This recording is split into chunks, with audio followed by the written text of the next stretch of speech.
Hello everybody, this is Dr. Hussein again in Calculus and Statistics. This is topic number 2, which is related to the second learning course learning outcome, calculate statistics using basic operations. In this topic, which will be covered in 4 weeks, we will deal with our results, our data, how we can represent them in a better way.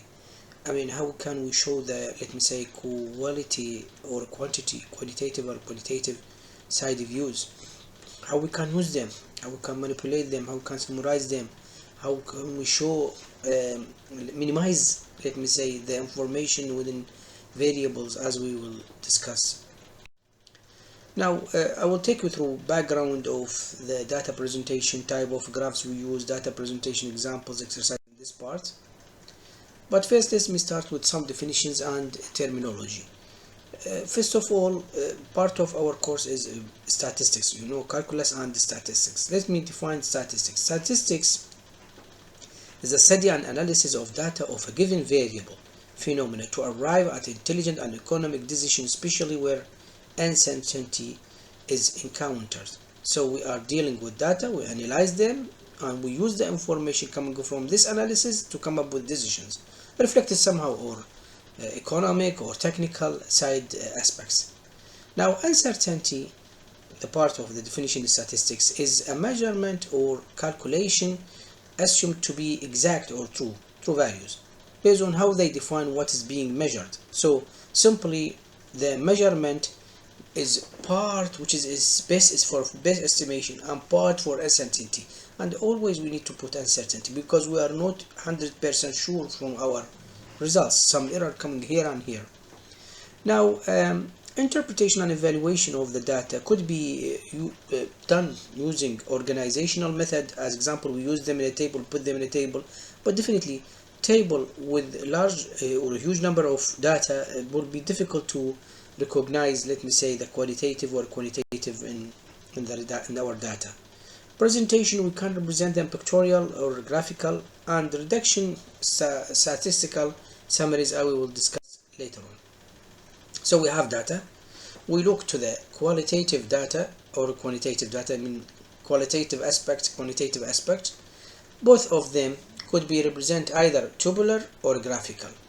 As example, for qualitative, we can represent graphical methods, bar chart, bar graph, pie chart, or in tabular we can use a frequency distribution, or we can use cumulative frequency, as we will discuss all these techniques. The same thing could be said for a quantitative. We can use graphical histogram, scatter diagram, as we will discuss later, and for tabular, the similar to the situation quantitative.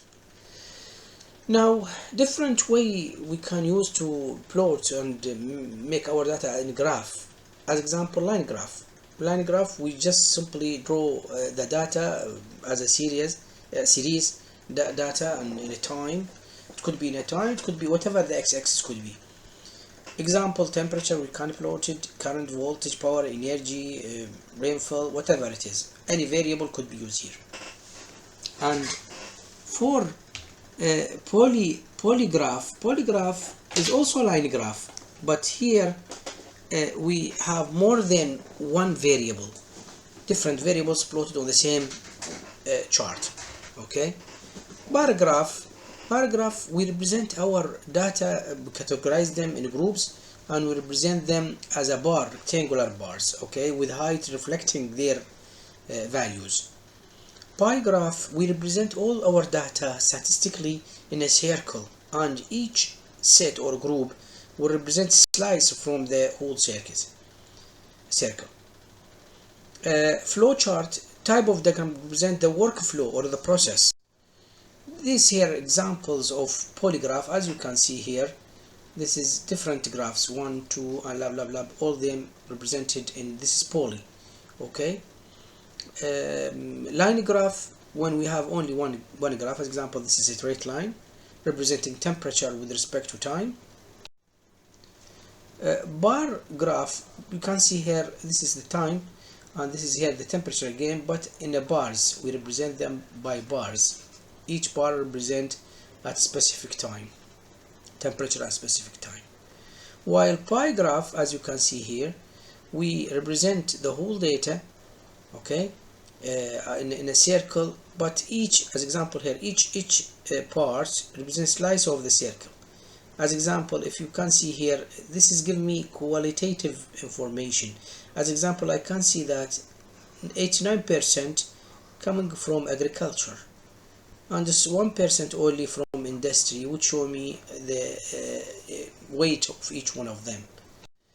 Flowchart, as you can see, we use a diagram or flowchart to represent the process or the workflow. Line graph, this is example from our solar panels or solar system on the top of the energy building in Sohar University. As you can see here, this is our system, and this is how we measure the current and plotted with respect to time, okay, in the seconds. By the way, time here in a second, how it look like. This is published in this article in 2013. Another graph here, polygraph. You can see here I try to sketch solar radiation, different type, global one, diffuse one, okay, in Sohar, and the temperature on the other side. You see here the let me say the values for the solar radiation up to 1000 watt per square meter, but here the temperature up to 45 Celsius degree, okay. So you can see I plot here different variables on the same graph to compare, I mean, to have an idea about their values with respect to time, starting from 6 morning 19.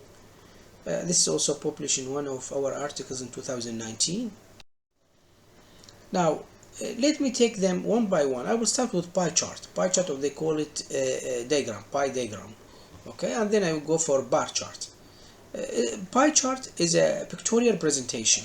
Simply, we have number of data samples. I will call them n. N is the total number of samples of observations, let me say, collected data. And ni is the total number of data points in a group, because we're going to classify them in group 5 group 6 group, whatever they are.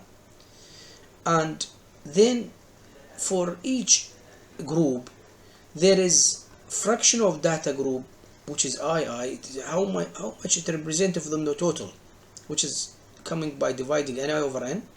And also it should have an angle, because I mentioned it's a circle, and let me say this is a group, another group, another group. Always here there is angles. Angle can be calculated by multiplying ni over n with 360, because the circle rotating one cycle will give 360 degree. Example. With example it will be easy. For the data shown in table 1, this is table 1, okay. Draw a pie diagram for the number of houses built in a year. So he told me that these are the years, okay. This is my category, and these are the number of houses every year has been built, okay. Now what I will do, I repeat, copy them here, and then I will start finding ni over n and multiply by 360 to give theta. So the total I add them. You see here I added them. This is the total. I will divide 120 over this total, it gives me this value. 300 over this total, it gives me this value. 580 over the total, give me this value, and so on. If I add them together here, it's supposed to give 1, it means 100%. Now if I multiply these values by 360, it gives me their angles, which at the end give me indication about how much they share from the circuit. I plot them here after I got their value. You can see here, by the way, I use different colors to represent each share. As example here in 1984, 12% of houses built. Okay, in 1986, 32%. So it gives you indication about the quality of the data. For bar chart, another way to represent data, but this here we look to the qualitative, not to the qualitative. Okay, pie chart or pie diagram give qualitative. Here we represent each group by how many numbers of values or observations. As example here, you see the x-axis is the category of the years, and here how many houses built. So we represent them by bar, but a few points need to be highlighted here. First of all, these bars have the same width. Okay, height is different, definitely. They're representing their observations or their values, but their width is the same. Also, the distance between each bar and the other is the same. They are not stick to each other directly. There is distance, and this distance should be the same. We can give them different color or shading, okay, or patterns and so on. Now this is another diagram from my research, okay, for capacity factor for standalone photovoltaic system per month. So you see here from month number 1 to month number 10, and they present each one how much the capacity factor. By the way, we can represent the data by in the bar chart ascending or descending. It gives also impression about the lowest and the highest value. But here, as example for months, it's better to prepare to keep them as they are from month number 1 to 10 to be consistent with respect to months. Compound bar, also a bar chart, but in each let me say stage here we have set of groups. As example, here is the time of the survey from 8:30 to 9 a.m. we have different groups. You see here, for cars, for buses, heavy good, motorbike, bikes, and so on. When we put them together, then this is called compound bar diagram. Poly bar diagram here, poly plus bar. You see here from the y-axis, this is y1 and this is y2. This is also from my research. You can see here relative thermal conductivity enhancement represented, and this is the scale, and the x-axis is the same, which is nano silicon carbide mass fraction, and here is the relative thermal capacity enhancement in percentage. Okay, so bar and line, we call them polybar diagram. Now exercise, we will solve this exercise in the class. It's better to discuss in the class. Now I go next to data presentation. Data presentation, until now we present them by polygraph, compound graph, polyline graph, pie chart, bar diagram, and so on. Now let's go more inside the data. Okay, we want more information. So if we want more information, we go for what we call it histogram and cumulative frequency.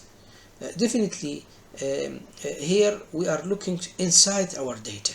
Okay, now histogram could be defined as a variation of bar chart. It's also a bar chart, a little bit different, in which data values are grouped together and put into different classes. Okay, we put them in classes. Have a look. Let's assume we have number of data collected. This is number of samples or observations. First of all, we distribute these samples in groups. I call them K, where K is 1 plus 3.3 log 10 N. Now N is the total number of data collected, and K is the number of groups. By the way, definitely expect here, we don't expect to come up with integer number, but we try to approximate, round it to the nearest higher value. As example, if we got from this equation the value 6.21, you see here 2, you will say, okay, I can approximate it to 6 because it's less than 6.5. No, here in this method you have to approximate to the nearest highest value, which is 7. 4.85, we approximate it to 5. So regardless how much the fraction after the decimal point, go to the next highest, let me say higher integer number. Now after that we calculate the range. Range is the difference between highest value and the lowest value in the data. And then we divide R over K to come up with what we call it the width interval. So we expect that if we have large set of data, we have between 5 to 20 classes. If we have small data, we expect a few classes or a few groups. Okay. And as I mentioned, the width is the large value minus the small value divided by another width, just a minute, 0.7. So 7.1 plus 0.7 plus 0.7 plus 0.7 plus 0.7. You see these are the boundaries. As example, for group 4, this is the lower boundary, this is the higher boundary. For group 5, this is the lower and this is the higher, and so on. Now next we will find what we call it relative frequency, Fi. Fi is a fraction, how much the fraction of the whole samples, observation, which represent the observation in a class or in group, divided by the total number of data. You see here, I put the intervals from 1 to 6. These are the groups. Each group started from and end to, and then I will come to find the observation. As example, from 7.1 to 7.8, let me see. This is 1 to 7.8, this is 2. Do we have more? No. So I say 2 observation. From 7.8 to 8.5, 8 points. So this is 1, this is 2, this is a 3. 8.5, it's on the edge. Okay, I will not select it. I will keep it to the next group. Do I have more? No, I don't have. Then I will say 3. Then I go for this one, 8.5. As you can see, it will be accounted in this group, in the next one. And then I calculate them. After you calculate them, you need to check, are they 20? It's supposed to be 20. Now next I will find the relative frequency. Relative frequency of the first one is dividing 2 over the total, 3 over the total, 8 over the total, 2 over the total, 1 over the total, 4 over the total. We can multiply by 100 to present them in 100%. If I represent the observation in bar chart, this is how it look like. But in histogram, no. Also bars, but they are side to side directly. There is no space between them. Yes, the width is the same, but there is no space between them. Okay, so this is the from 7.1 into 11.3. Okay, and these are group 1, 2. We can classify 2, 3, 4, 5, 6. Okay, and then how much observation? 2 observation, 3 observation, 8 observation, or we can plot them from this side by their relative frequency. It's okay, both are okay. So as I mentioned, data presentation using histogram is and relative frequency will give insight. As you can see here, example here, these are part and frequency and relative observation, I mean, and this relative, this is another example, and their percentage. But if I want to find the highest, it's clear, it seems to be the third class, and the lowest is the first class or first group. Exercise, this one will solve it inside the class. Now for cumulative frequency, what we are going to use the cumulative, I mean adding the next and next and next group relative frequency.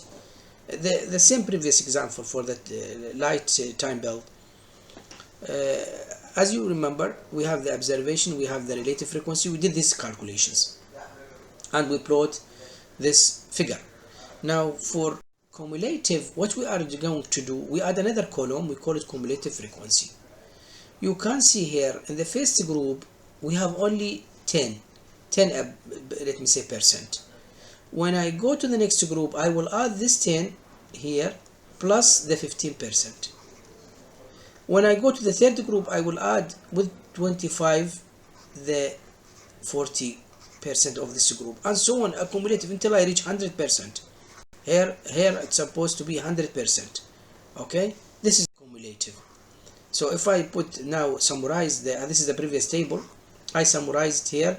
This is another way, starting from 7.1 to 11. I call this at 7.1 group 0. It means previous state, where the frequency, relative frequency, 0, and accumulative is 0. Now I added to 10, it gave me 10. I added to 15, 25. I added to 40, 65. I added to 10 and 75, and so on until I get one which is reflecting 100%. So as you can see here, cumulative is summing the relative frequency, the previous one with the new one. And when I sketch it, again, this is time belt for x-axis starting from 7.1 until 11.3. You can see I started here when it was 0, then it's increased until we get here 1. This exercise to be solved in the class. Thank you. See you next session.